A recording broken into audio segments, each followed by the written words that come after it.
Well, good afternoon. Hope everybody's doing good on YouTube. It is getting towards the end of September. We're about a week away from October, and we are finally getting some a reprieve from the heat. So I like it. I like it a lot. So today it's about 85 degrees, 88 degrees, something like that.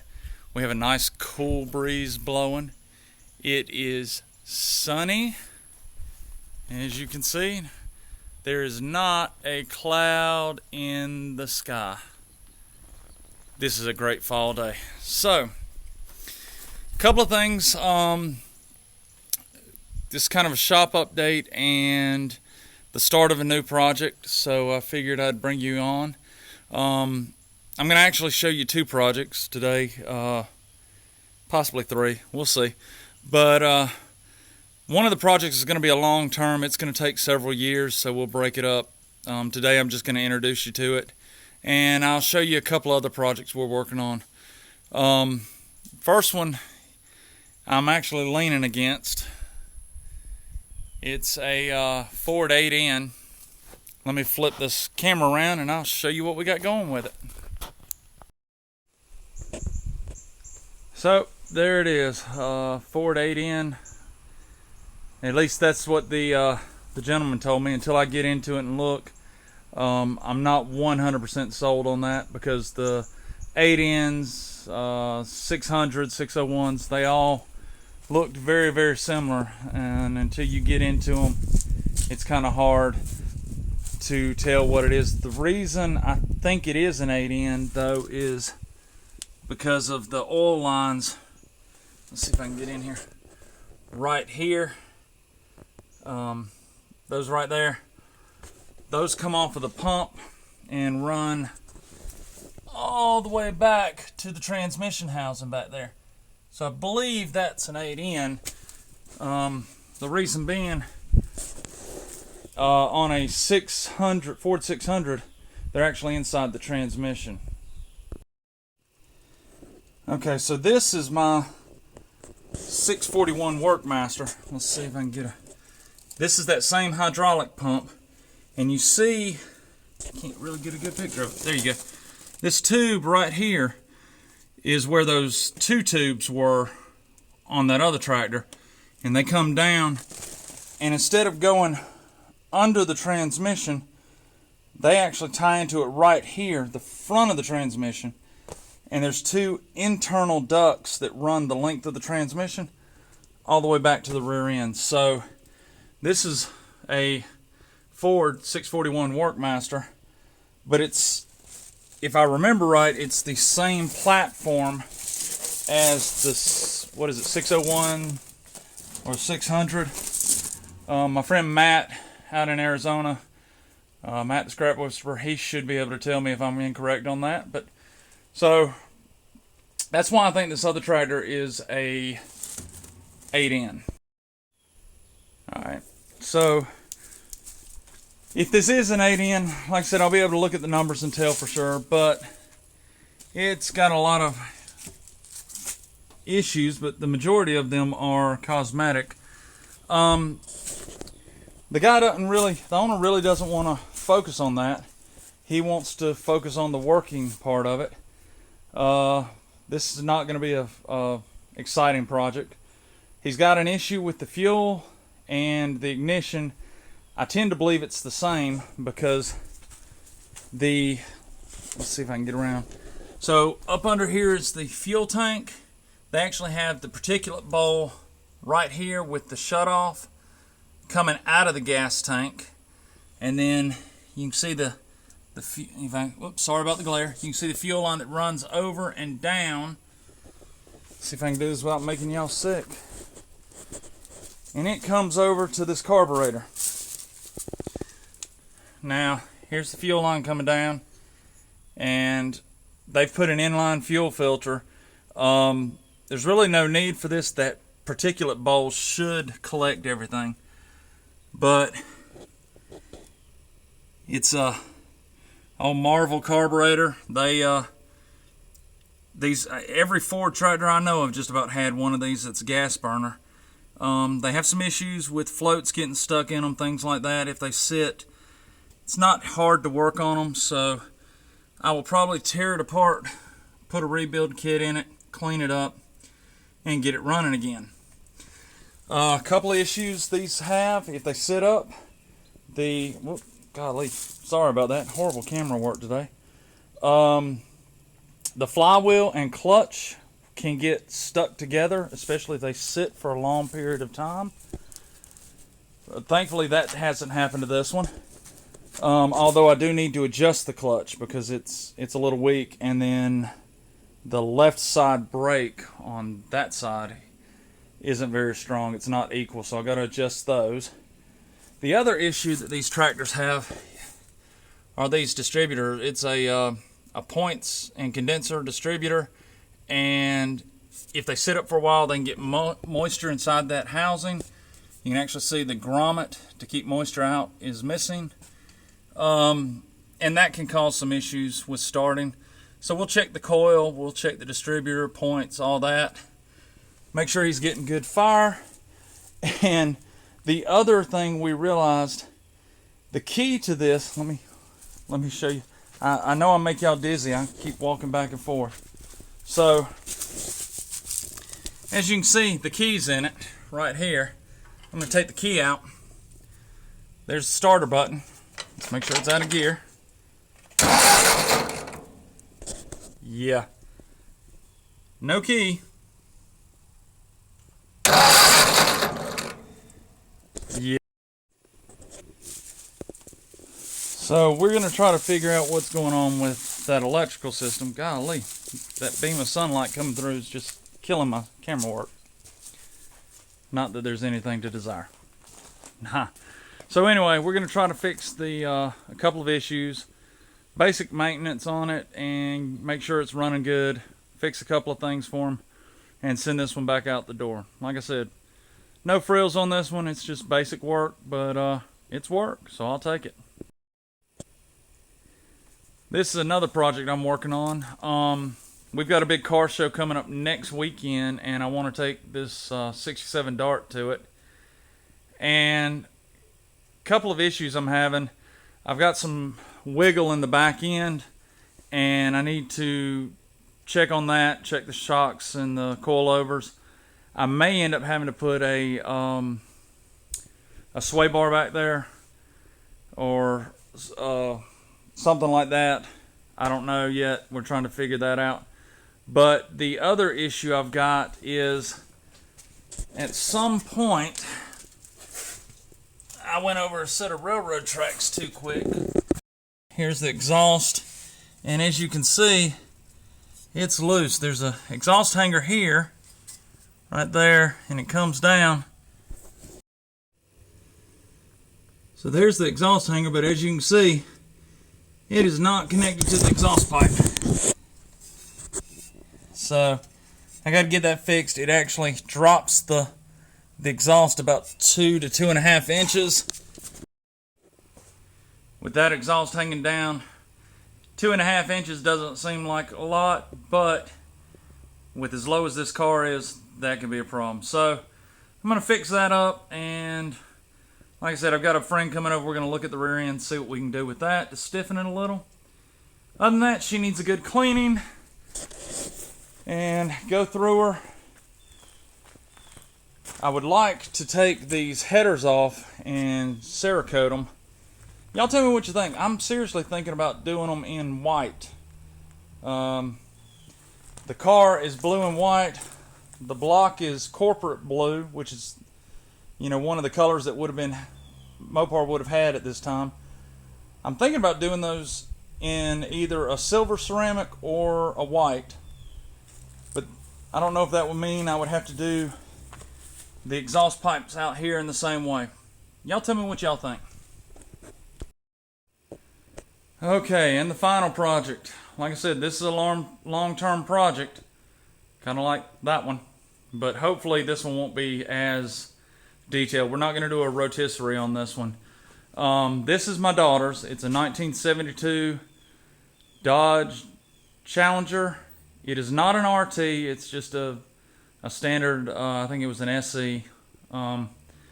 So, a couple of things about it. It has a regular, let's see if I can, there you go. It has the regular hood. It is not the RT with the hood scoops or any of that. Originally the car was, I can't remember the name of it. It was like Copper Penny or something like that. But originally it was that color. At some point somebody tried to do a sublime green paint job on it. Or at least portions of it. So let's do a walk around. It's got a 318 in it. 2-barrel carb. Not a whole lot of horsepower in them, but 318s are strong engines. They're a bulletproof engine, and you can actually get quite a bit of horsepower out of them. Let's see, we've had this car for about 3.5 years. Before that, we bought it from a guy in Atlanta that had it sitting in a barn for 8 years. I actually cranked it up, drove it off the trailer, and drove it around the yard. So the trans works, the engine runs. Brakes do not work, which I found out after we started driving it.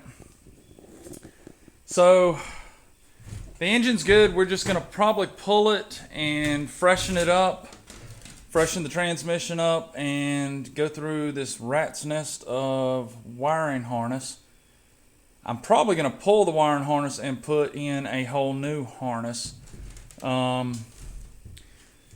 We'll see how that goes. There's a couple of good companies that produce them. Painless Wiring does a really good wiring harness.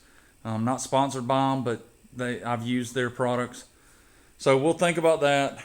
We've got to do, I've got to get a grill, and we've got to do some work on the front valence, of course. The bumpers are taken off of it, all that. This side, this fender is actually pretty decent. It looks rough, but it's just got a couple of areas that are, surface rust. But it's fairly straight, and that fender should be salvageable. There's no real rust down here in the bottom. There's a little bit of dust, but it's not through. So we should be able to salvage that. The door is salvageable. We've got a couple of dings in the quarter here. It looks like there's one there, but that's actually just some overspray or something like that. The rest of the quarter actually looks pretty good. There is, let's see, there is some rust issues here, which that's just about every Mopar in that lower quarter back there, and it's been smacked. So we'll probably do a patch panel in that area to clean that up. The back of the car, the taillight panel and all, is really good. There's no issues there. Bumpers, I actually have a new rear bumper for this car. And the rear valence, there's one little wrinkle right there, but otherwise the rear valence is actually in good shape. The roof, you can get new roofs for these, but I'm going to try to save this one. For some reason, let's see if I can, I've got to do some work. I don't remember this being factory, but it's smooth here, and then there's like a break right along this line. So I don't know if the roof has been creased or if that's factory. So you can kind of see it right there. So I need to see what's going on with that. Hopefully it's factory and I can clean it up and it'll be good. The trunk is over there and it's in good shape. The trunk lid. Trunk floor, yeah, we've got rust. Some rust back there. There's just rust everywhere. So, new trunk pan. This quarter panel is a little worse. We still got some rust down here, but we got a big piece of rust right there. So, I'm hoping I can salvage this one with, again, just a patch panel. In front of the wheel, it actually looks really good. And that door, the driver's door, actually looks really good. So that's good.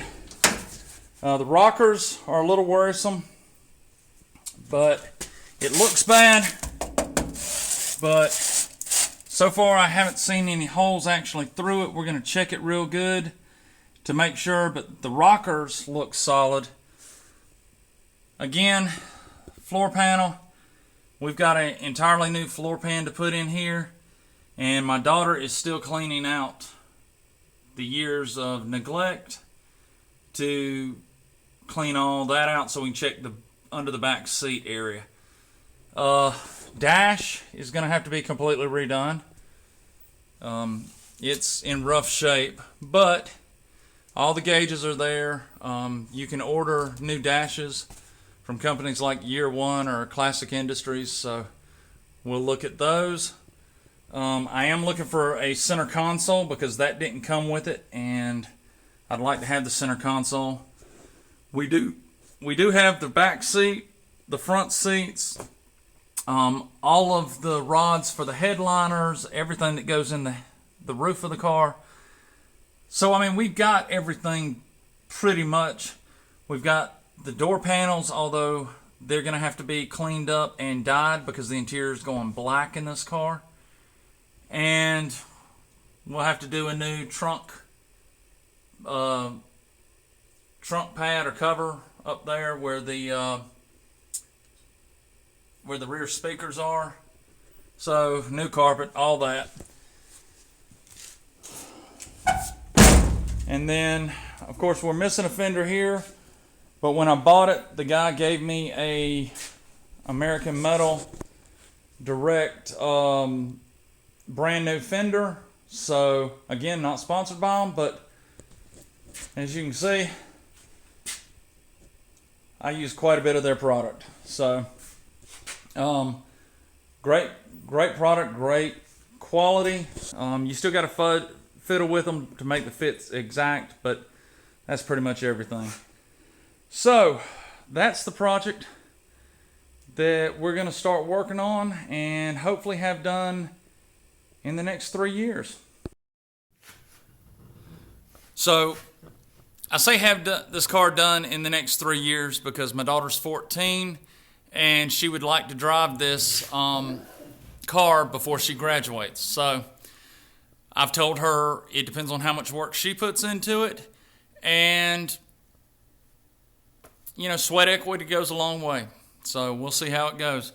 But she's really enthusiastic. She wants the car up and running, and I'm excited about it. So we'll see how it goes. I'll try to keep video post on it and the progress that we do, and I'll try to get some of the work shown to you as we do it.